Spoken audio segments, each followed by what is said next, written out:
Hi, my name is Kim. I live outside Stockholm in Sweden, and I was thinking I'm going to share my recovery story with you, and hopefully I can inspire someone or help someone to find their own way out of this horrible disease. My story started a long time ago. I've been having a lot of stress during my whole lifetime. It started with childhood trauma and a lot of one depression after I gave birth, and I had 2 times I was burned out. And I tried to turn my life around, and I was working hard to run the half marathon here in Stockholm, and I was training kind of hard, and one day I just couldn't run anymore. And so I think that was the tipping point. I was overtraining. That was my start. But it was because of everything that happened before. It wasn't just the overtraining. So my system just stopped working. I got all these symptoms. I got really super weak in my body, especially my arms. I had problems and pain with my arms every day. I sat in the sofa with pillows under my arms to keep them totally relaxed. I couldn't drive the car anymore. I couldn't steer. I couldn't hold the steering wheel because it took too much energy. I got clumsy. I started losing words, and I mixed up words in the sentences, and my brain started, I became more and more, I got brain fog, and more and more tired, and I don't even like the word tired because that's not what happened. I got weaker and weaker, and I had less and less energy. And I went to the doctor, and of course they said nothing is wrong with you, all the samples looks nice, blah blah blah.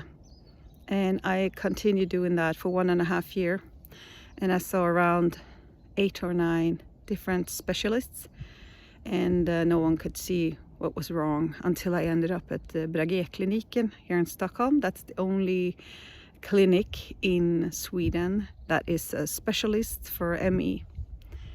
So first they saw if I was burned out, but the people who did that exam, they said you are way too sick to cope with the rehab. So you're not going to be able to do our rehab program.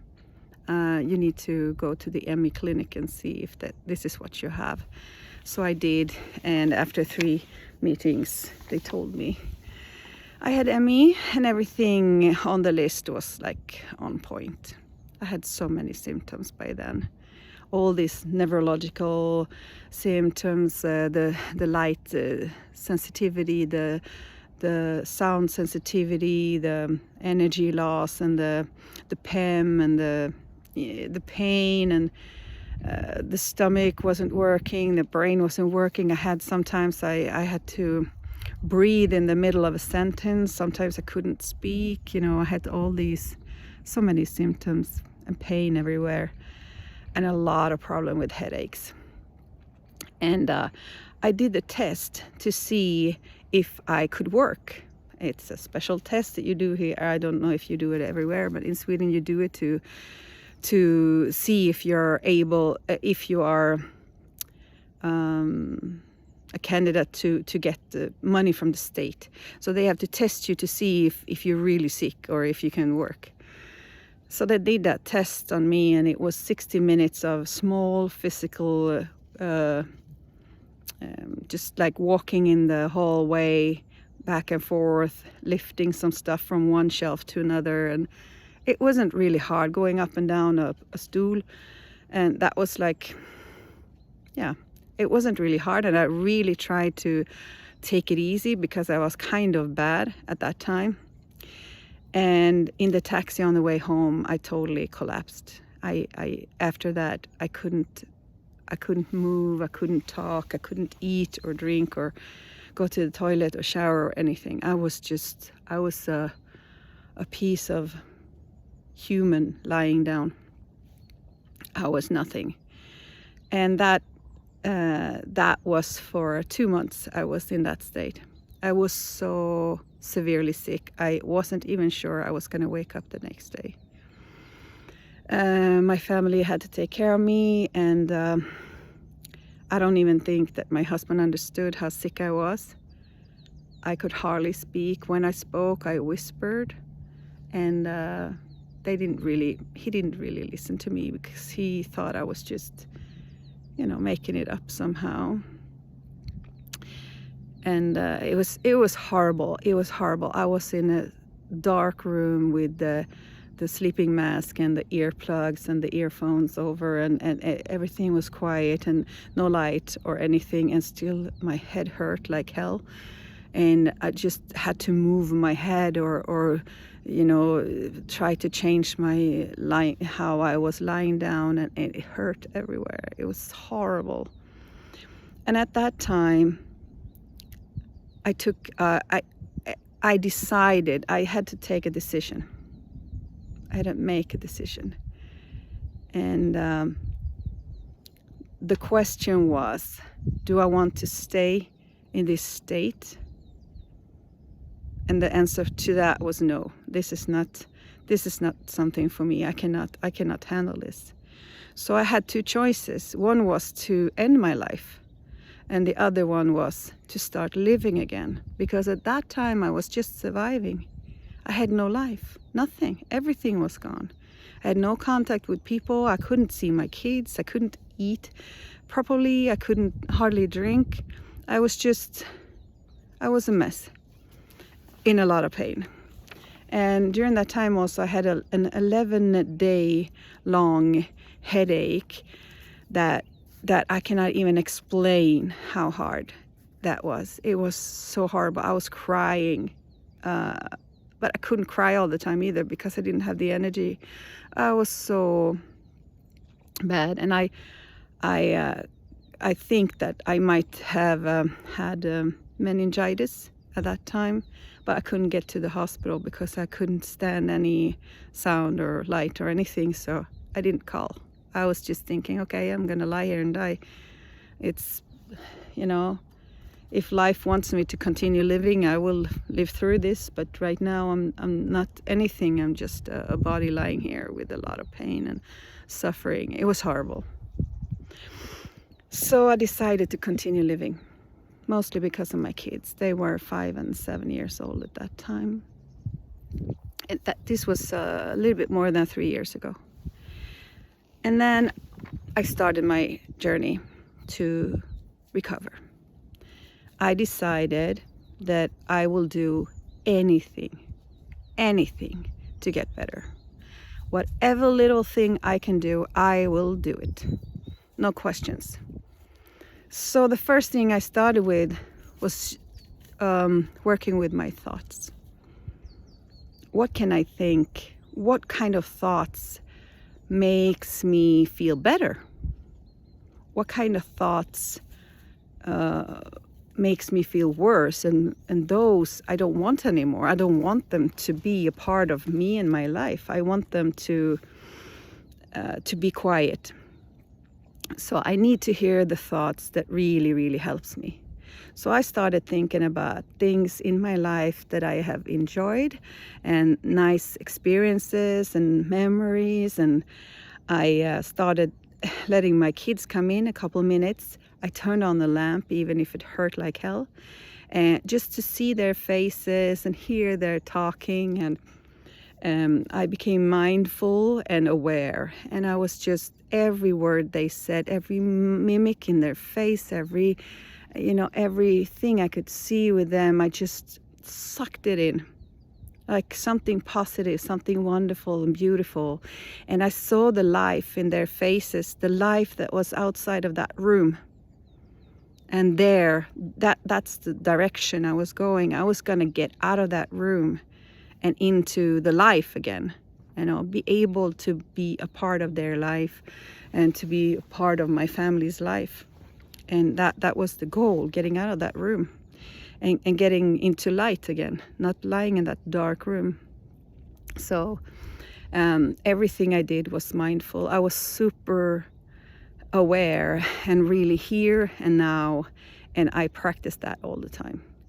And I practiced to leave the thoughts about symptoms and how much I was suffering and all that shit and all the negativity. I practiced to, okay, they were there and they were, I didn't pay any attention to it.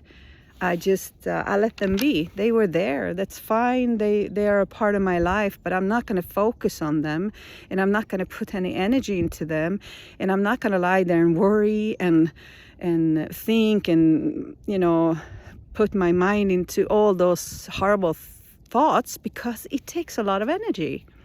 And I didn't have any energy, so I don't want to use my precious energy to think about shit that doesn't help me. So I started using the energy to things that helped me instead. So the first thing was the mindfulness. Every time I ate something, I had a piece of orange in my mouth, and I felt how sweet it was and how juicy it was and how good it tasted and how it was against my tongue, and all the wonderful thing about an orange. There's so many things about an orange that's totally super exciting and positive and nice, and it's sweet, and it's so good. So I started thinking, this orange is going to give me energy, it's going to give me more, I'm going to feel more alive, and all that stuff. It might seem like I'm overreacting and trying too hard, but that was the way I did it, and it worked. It did work. Focus on things that I could change. Focus on things that made me feel good, to make me happy, to make me glad, to make me feel positive feelings. Everything I could do, I did. So I worked a lot with my thoughts and the mindfulness and the mindset. What did I decide to do every day? What thoughts did I work on, and what thoughts did I let pass, and what thoughts did I keep and focus on? So I worked a lot with that. How do I want to think, and how do I want to feel, and how do I want to act and behave? So I started working a lot with that, and that was like the biggest part of my recovery, because that's what I've been working on the whole time during these 3 years. And I'm still working on it. Now it's more automatic, and I'm a much more positive person right through. And I changed my personality, and I'm a different person today. And it's because of all the work I put down into changing my mindset and my behaviors and the patterns of my thinking. I changed a lot. And so after the decision, I also had to come to an acceptance. I had to accept, this is what it looks like today. And it doesn't mean I'm going to lie here forever. It doesn't mean this is what I'm going to do the rest of my life. But I have to accept that this is what it looks like. And this is what it is right now. I have all this pain. I have all these symptoms. I have this life. I don't have any life, but I have to accept it to move on. And that was also a very important step for me, to not fight it so hard, to not fight the fact that I was sick. And also one important thing is that I am not ME. I live with ME. I am not the disease. It doesn't rule over me. I rule over the ME. I decide what's going to happen in my life, because I'm the chief of my brain. It's not the disease. It can do whatever it wants. I am the one decides what's going to happen to my body and my mind. So acceptance, decision, acceptance, mindfulness, and to be thankful, to find the stuff in life I was thankful for and really focus on them. And you can write them down, or you can have a list, or you can try to, like I do, I write one thing every evening that I'm thankful for. I also write one thing that I have done that is good that day. And then once a week, I tell someone who I really appreciate that I do appreciate them and how they have helped me in my life and how important they are in my life. So I share some appreciation and love to someone once a week. And then I changed the food a little bit. That was not a big thing for me, but it helped me.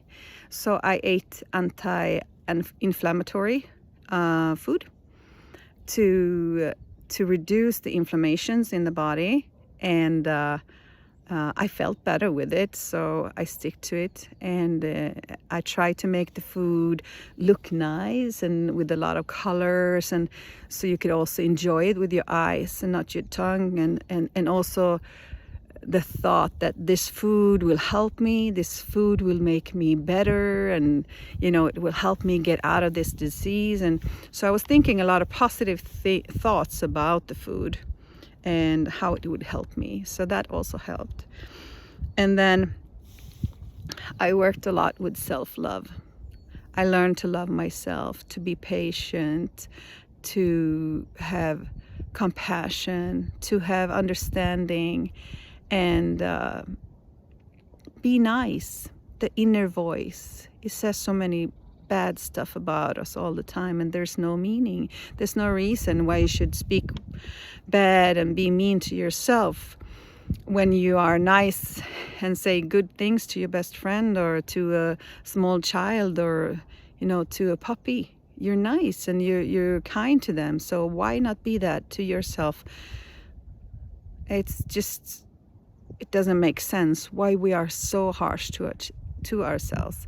So I worked a lot on that. The inner voice has to be a nice voice, a nice person talking to me.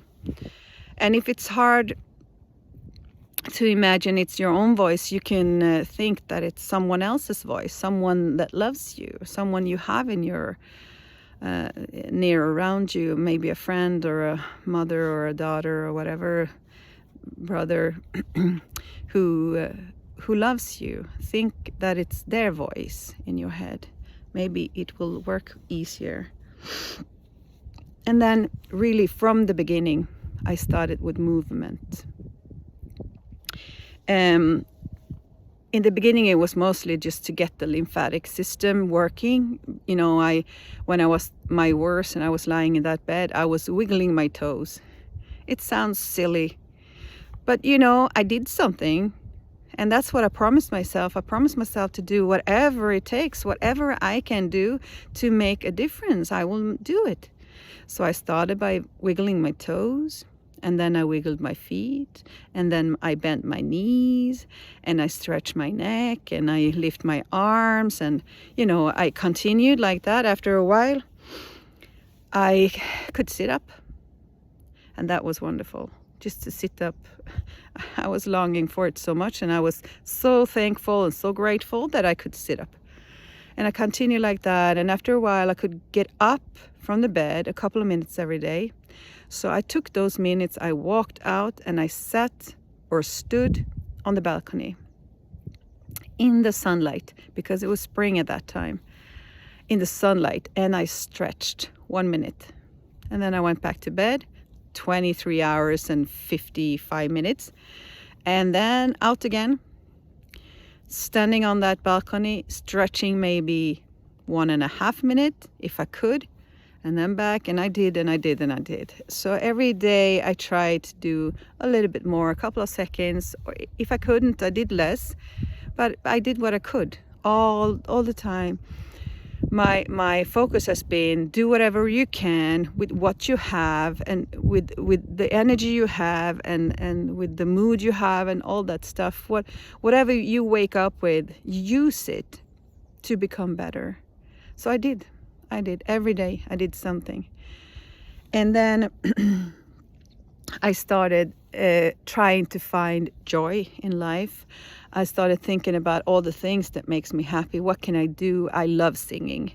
I love dancing. I love, making a puzzle, or painting, or so I did some small stuff. I had a puzzle. I did like 2-3 pieces per day, but that was it, and I was happy, and I was it gave me joy, and I was glad about that I could do it, and I was grateful. So the whole part of being grateful for 2 pieces of puzzle, it's also can sound very small and very not anything that makes any change. But the thing is that if you do all those small things together, it will change. It will change how you feel about yourself and how you feel in your about yourself and about your life and your well-being, your health. Everything will be better. So that was my way of thinking the whole way through, and it worked. So, and I did a lot of relaxation. I did deep breathing. I did body scanning. I tried different ways of relaxing and stress relief. I tried the vagus nerve stimulation. I tried a lot of things to calm down the nervous system. I also ate B complex vitamins, magnesium. I ate omega-3 and Q10 that I get from Brage-kliniken. And I don't think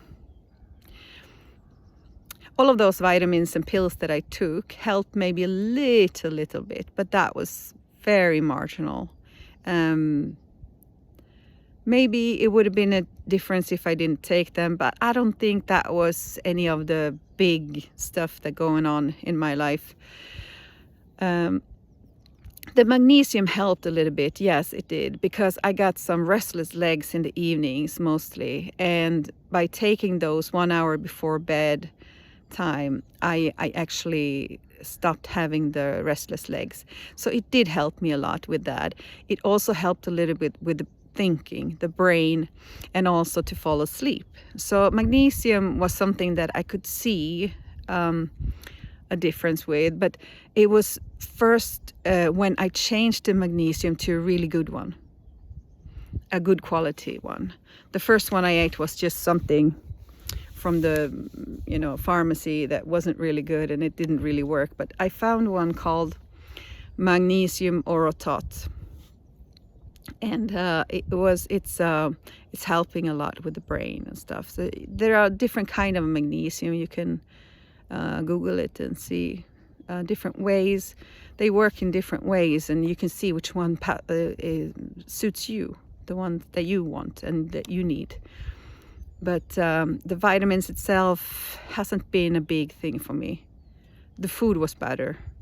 The food gives you the same vitamins if you eat the right stuff. So, and then drink a lot of water, get some daylight every morning. I started with the sleep hygiene and think a lot about what to do before going to bed. And I couldn't use screens and stuff at that time, so that was not really a problem. But when I started being able to use screens and stuff again, I had to stop using them like 1 hour before bed, and don't eat any carbohydrates or sugar in the evening. That still doesn't work for me. I mean, if I eat something sweet in the evening, I cannot sleep. I just wake up.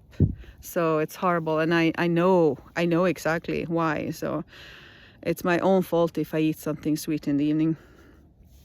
And then I went out on the balcony, I stretched, and when I could stretch like 5 minutes, I started with Tai Chi a little bit, and it was nice, relaxing, and still stretching a little bit, and the body got to move a little bit, and the lymphatic system started moving around all the toxins and getting them out of the body, so I started feeling better. And the movement has been important to me from the first the whole time. It's been very important to me. So I moved the way I could at that time and that level. I didn't push myself. I didn't go over the envelope, the energy envelope. I moved whatever I could at that time. And at one point I had the Raylan talks about when you have two glasses and you have like 10 pebbles or rocks or something in one glass, and you move one every time you move your body. So I danced in the kitchen, for example, when I was going to get a glass of water. I did a small little funny dance or something, and I moved one of the rocks. And then I played with the dog a little bit, and I moved another rock. And I took a shower, I moved another rock, and so on. So the 10 rocks in one day. So that was really helpful to get my body moving. And don't be afraid of moving your body, because it's so good for us. I'm not talking about going out and running or walking if you can't walk, or doing heavy exercise if you can't. I'm not talking about that. I'm talking about moving your body, because it's made to be moved. You're supposed to move the body. That's how we are made. And to help our body to heal, which we are doing, it's the body that heals us. You give them all the tools that it needs, and all the stuff that you can give it, you give it. And movement is one of those things that you really need to do. And then after a while, I got in contact with a person in the hospital that works with helping you with AIDS in the home and stuff, to help in your everyday life. So I got an electric wheelchair from her. And that really helped me, because now I could go outside. I was housebound for over a year, and when I got the wheelchair, I could start going out again. So I took the wheelchair and I went into the woods. The woods is so healing for me. It's been one of the best, most important part of my recovery. It's been the woods, and it could be a park or the sea or a lake or something else for you, or maybe sitting in the garden. Maybe you have beautiful flowers to look at, or but for me it's the woods and the birds,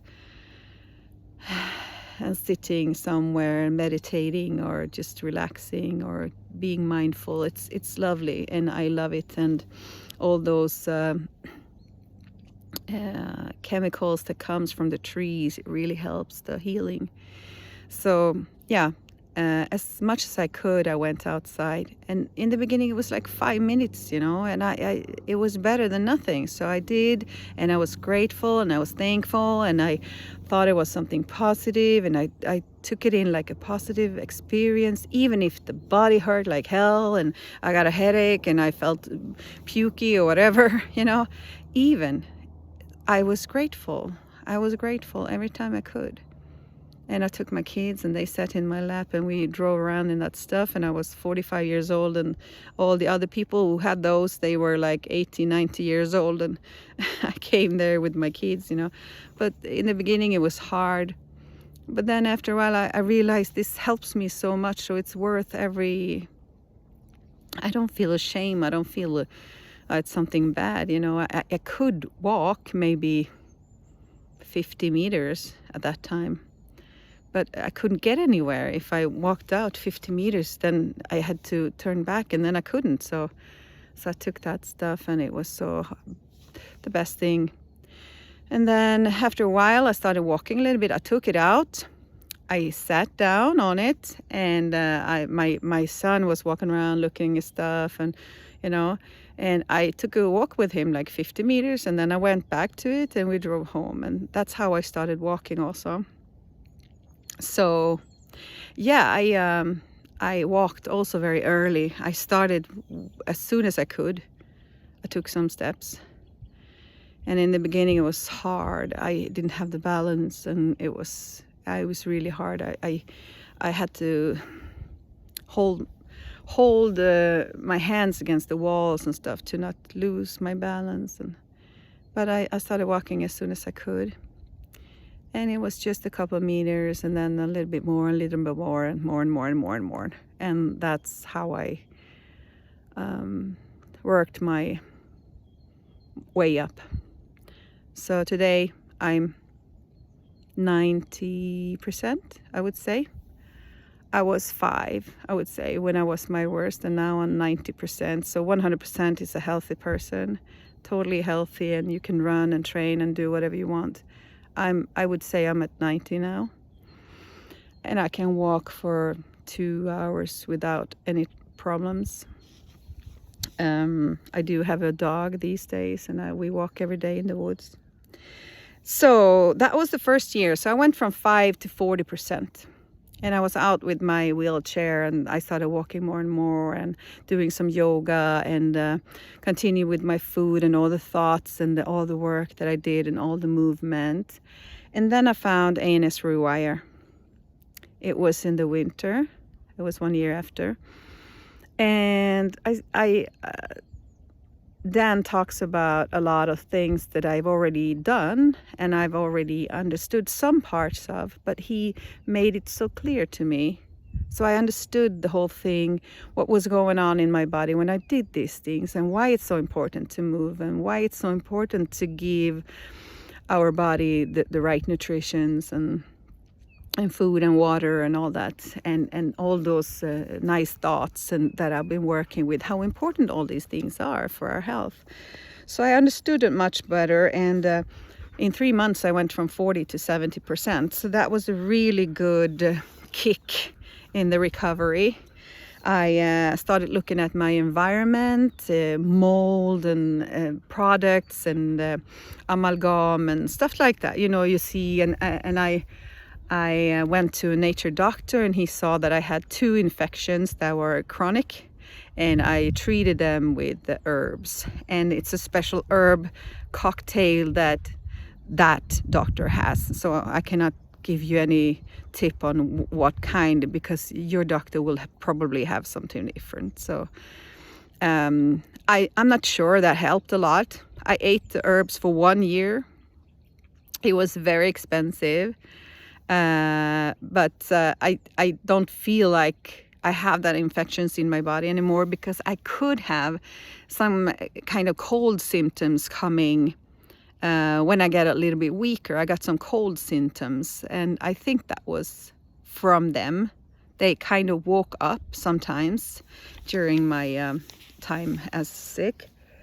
And after the year with the herbs, I don't get that anymore. So I think that could be a little bit difference. It's nothing that really bothered me that much, because I already had so many symptoms and I was so sick already. So that was just another thing. But of course, if we can help each other, if we can help the body in any way, do it. Do it. It's good. It's good for you. And I got better at sleep hygiene and understanding the sleep and how important it is. And I slept much better. I started looking at the whole thing in a holistic view. I did before also, but now I understood why the psychology and the cognitive parts and the physical part, all that stuff is connected, of course. The body and mind and how you think and your soul and everything is connected. And I have been working like that from the beginning, but I didn't understand how important it was. So I started thinking more holistic, and also one thing I learned from Dan was to meditate, to get interested in the meditation in another way. I started really learning and understanding how you meditate and why it's so important. And it helped me so much to find focus. The meditation helped me find focus, so I could focus on my recovery and all the methods I was doing. And when I was changing my thoughts, I could do it much more efficient after I've done meditation. And also the part between being awake and being asleep. There's so many layers in between there, and they are so good to be in. Because it relaxes our nervous system, it takes down all this stress and all this pressure on our nervous system that we really need to calm down, and we need to stay in the parasympathetic nervous system as much as we can, in the calm, peace and quiet area, you know. So because all the stuff that's going on in our body when we have ME is so much stress. There's so much stress on the body and the nervous system and all the systems we have, the adrenaline systems, the what's it called? Not adrenaline. All the hormone system, the stomach, the everything, oh, I'm losing the words now. I'm getting a little bit tired. The immune system, of course, is affected. So we really need to calm our system down as much as we can. And there are so many different ways of doing that. Just regular deep breathing is so good. I mean, it changed.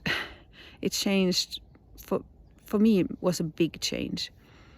And you can do it as often as you want. You can take 3 deep breaths whenever you want during the day. Just do it when you go to the toilet, or when you sit up, or when you go somewhere to do something, or if you sit in the car, or whatever you do. You're gonna eat or something. Deep breath 3 times. There's so many different ways to do this. So the meditation really helped me to find focus and to be even more mindful, and that has helped me a lot. And then I learned the rewire technique, the brain retraining, and that was also something that I already kind of did, but I didn't understand how effective it was, and how much change it made. So it was really interesting to see a method and learn the method. In the beginning it was hard. I had to train a lot. I didn't get the step 4, and it was hard, and it took some minutes every time I did it. In the beginning I did it all the time. I just changed all my bad thoughts about symptoms and stuff like that. And during that time, from 40 to 70%, almost all of my symptoms disappeared. It was magical. It was so nice. No, it wasn't magical. It was, I was expecting that because I did such a good job. I was working so hard on this. And I stopped having PAM, I stopped having pain, I stopped having all these headaches, and the weakness became better, and the fatigue was still there for a long time, but the rest disappeared. It was wonderful. My brain started working again. I could think. It was wonderful. So, and then I got a lot of tips to change my routines and make everything a routine. So I have my routines, and every morning, I've done that for a long time, but every morning I ask myself, what can I do today for my health and for myself to make this day as good as possible? Every morning I ask that question, and every morning I answer that question. And it's different. Some days I feel like eating something super healthy and nice and good. And some days I feel like, today I really want to move more. I want to do something new. I want to train a little bit yoga or do something else.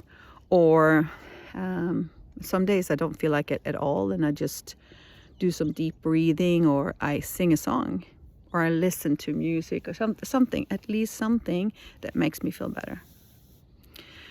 Or eat a carrot. That works too. And then in the evening I wrote down, like I said, one thing that I'm grateful for and one thing that I did good every day. And what I've learned also during this whole time is that everything has its own time. Some stuff that you try doesn't work, but they could work a little bit later in the recovery. Sometimes maybe we have some traumas that we need to deal with first before we start a new program. So when we start a program and it doesn't work, it doesn't always have to be the program doesn't have to be a problem with the program. It could be that we are not ready. So try again later, and don't give up. Do something for yourself every single day. And when you have those days that you can't do anything and life is horrible and you just, ugh, then take what I call a middle day. I call it mellandag. Is when I just, okay, I decided to do these things today, but today, no, I don't feel like at all doing anything. I'm just gonna take one day and pause everything and just be and do whatever I feel like today. And then you do that, because the day after you will feel more motivated and more driven to do those changes again. So sometimes we just need to pause, and it's okay. It's okay. Again, be nice to yourself, be patient to yourself. It takes a lot of patience to recover from this disease. So do whatever you can, whatever you can every day. And when you change your movement to more heavy ones, okay, that's my dog. He found something funny. Stay within your energy envelope. Don't push too hard. Push crash is not good for anyone. It makes the whole process much longer. So try to keep yourself within the boundaries, but don't be afraid. Don't be afraid. One day you will feel a little bit better, and you will get, maybe if you are able to walk 10 minutes, let's say, and you have a really good day and everything feels good inside and your thoughts are positive, the weather is nice, you're feeling good, maybe you can walk 11 minutes that day. It's fine, but don't go 20 minutes. Don't do double just because you feel good. Do 11 minutes and then celebrate. Celebrate, feel good about it, be grateful, be thankful, and be super joyful that you did the 11 minutes. So you make it something, make yourself succeed. Make sure that you succeed when you do the changes, when you do a little bit more. Make sure that you will succeed. So you have the right attitude, you have the right feeling in your body when you do it, and you don't move too fast. Then you will succeed, and you will feel better, and you will get stronger, and you will feel stronger by doing those things. Like when I put goals and I ask myself to change something in life, and I make up a new goal, I make it a little bit lower than I think that I can do, because I want to succeed. Because when I succeed, I have more motivation to do other changes, and it feels much better to do the changes. So that's also a tip. And we all have to find our own way. What works for me might not work for you, and the opposite. And don't lose hope. Believe that you can recover, because it is possible.